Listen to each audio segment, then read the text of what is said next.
இன்றைக்கு மாநில கல்லூரி மாணவர் அந்த அன்பு தம்பி சுந்தர் இறந்த விஷயம் மிகுந்த வருத்தம் அளிக்கிறது. தமிழகமே வெட்கி தலை குனிய வேண்டிய ஒரு விஷயமா தான் இதை பார்க்கிறேன். ஏதோ இரு கல்லூரிக்கு நடந்த மோதலா மட்டும் பார்க்கல, இது ஒட்டுமொத்த சமுதாயம் இதற்கு பொறுப்பேற்க வேண்டும். நான் ஏதோ தமிழக அரசு மட்டும் குறை சொன்னால இருக்காது. ஒட்டுமொத்த சமுதாயம் அப்படின்றது பெற்றோர்கள் சமுதாயம், ஆசிரியர் சமுதாயம், கல்வி அந்த நிர்வாகம், அரசு, காவல்துறை எல்லாருமே இதுல சம்மந்தப்பட்டிருக்காங்க. யாரையும் குறிப்பிட்டு சொல்ல முடியாது.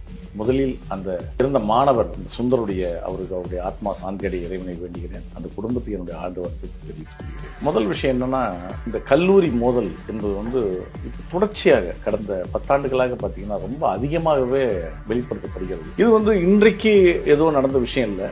எனக்கு தெரிஞ்சு 50 ஆண்டுகளுக்கு மேலாகவே, ஏன்னா நான் படிக்கும்போது நான் ஒரு 30 வருஷத்துக்கு முன்னாடி படித்தேன். அப்பவும் இதே சூழ்நிலை தான் இருந்துச்சு. இந்த வன்முறை சூழ்நிலை உருவாவதற்கு காரணமே, நான் அரசியல் பேச விரும்பல, ஆனால் திமுக இந்திய எதிர்ப்பு போராட்டத்தின் போது மாணவர்களை தூண்டிவிட்டு மாணவர்களிடம் அரசியல் செய்து மாணவர்களை வன்முறையாளர்களாக மாற்றியது திமுக தான். அதனால அது தொடக்கத்திலிருந்தே கல்லூரிகள் வன்முறைகள் மாணவர்களை பொறுத்த வரைக்கும் சார் ஜென்ரலா எல்லாமே படிக்க தான் வராங்க.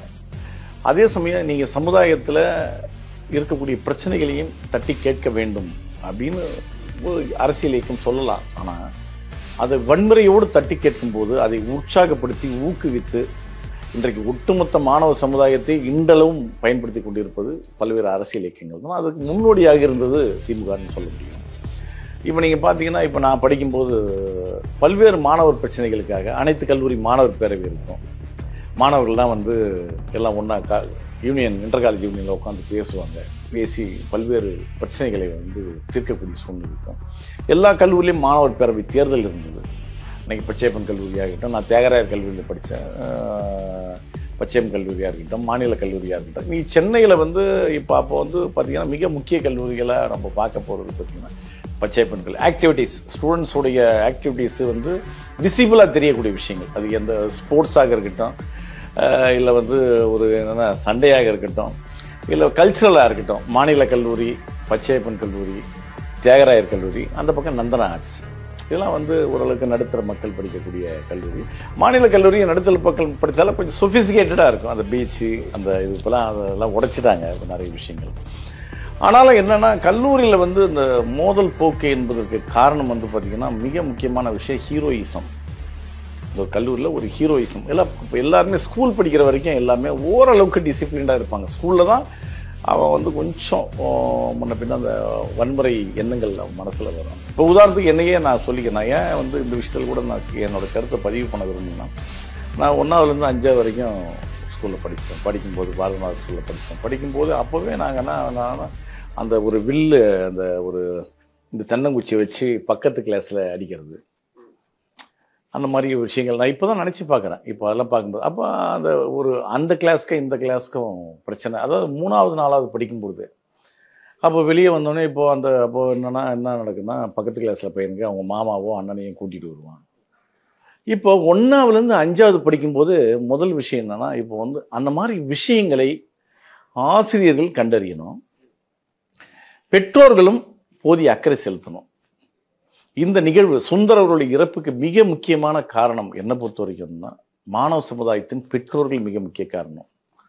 ஏன்னா பெற்றோர்கள் தான் தன்னுடைய குழந்தையை கனவோடு அவங்களுடைய லட்சியங்கள் எல்லாம் நிறைவேற்றணுன்ற மாதிரி நிறைய கஷ்டப்படுறாங்க, நிறைய சம்பாதிக்கணும்னு ஆசைப்படுறாங்க, நிறைய விஷயங்களை பண்ணுறாங்க. ஆனால் தன்னுடைய மகன் எப்படி வளர்றான், எப்படி படிக்கிறான், என்ன பண்ணுறான் அப்படின்ற விஷயங்களை நோக்கி பெற்றோர்கள் கவனம் செலுத்துவதில்லை.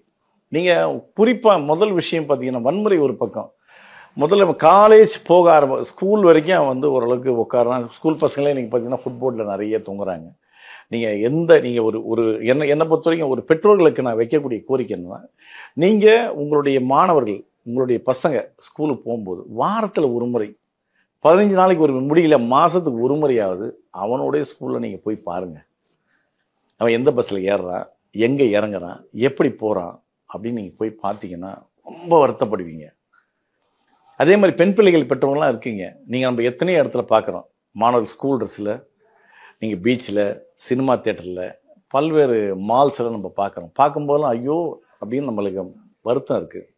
ஆனால் இந்த தவறுகளை இன்றைக்கு இருக்கக்கூடிய, எனக்கு ஒரு 52 வயதாகிறது, என் வயதில் இருக்கக்கூடிய ஆண்களும் பெண்களும் வந்து பார்க்கும்போது வருத்தம் அடைவாங்க. அதே சமயம் அவங்களும் அந்த தப்பை செஞ்சுட்டு தான் வந்திருப்பாங்க. அப்போது நமக்கு என்னென்னா, அன்றைக்கு இருக்கக்கூடிய பெற்றோர்களுக்கு அவங்களுக்கு போதிய படிப்பறிவு இல்லை, போதிய விழிப்புணர்வு இல்லை, சமுதாயத்துடைய ஒரு போக்கு அவங்களுக்கு தெரியாது. அதனால் இன்றைக்கு அப்படி இல்லை. இப்போ என் அப்பா அம்மாவுக்கு எதுவும் தெரியாமல் இருக்கலாம், அவங்க கல்வி கற்காமல் இருக்கலாம். ஆனால் நான் அந்த வயதை கடந்து வந்திருக்கிறேன். அந்த சமுதாய சீர்குலைவை ஏற்படுத்தக்கூடிய காலகட்டங்களை கடந்து வந்திருக்கிறேன். அப்போது என் குழந்தைகளை, என் மனைவியை, என் மகளை, என் மகனை வந்து நான் கவனமாக பார்க்கணும்.